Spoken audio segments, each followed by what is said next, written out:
We've all had times in our lives that have been challenging and left us wondering, where is God at in all of this?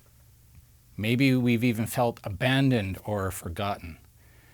In Jeremiah 29:11, Jeremiah leaves a promise from God with the Israelites that have just been carried away into exile by the Babylonians. Now imagine, you've just been exiled and feeling forgotten and alone.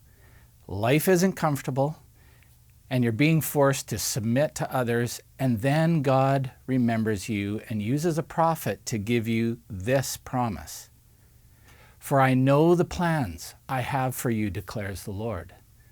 Plans to prosper you and not to harm you. Plans to give you hope and a future. Now, if I was one of the Israelites, the sarcastic part of me would want to say, really? Now is when you say you have a plan for me? Because this plan of yours isn't looking too great as they're carried off into exile. The reality is, however, that the Israelites were not in a good place spiritually, and this is why God allowed them to be exiled. And he was using this time to get their attention and move them toward obedience to his ways, because he had a greater plan for them.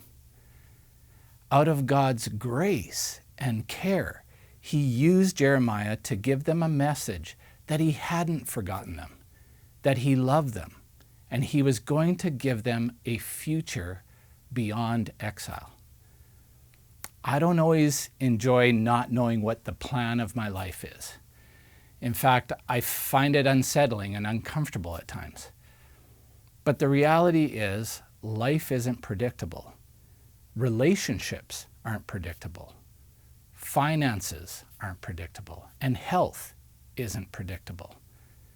But here's the good news. God is predictable. He never changes. He is for us, and he isn't out to harm us.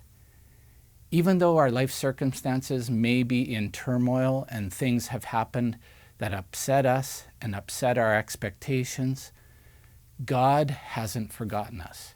He's still there to give us hope when our circumstances feel hopeless.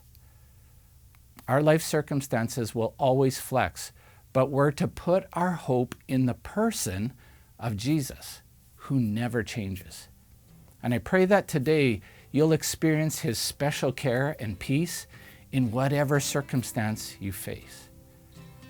May you hear his voice assuring you that he has a pure and perfect Father's heart towards you and a plan to prosper you, even though your current circumstances and the enemy of your soul would want you to believe otherwise.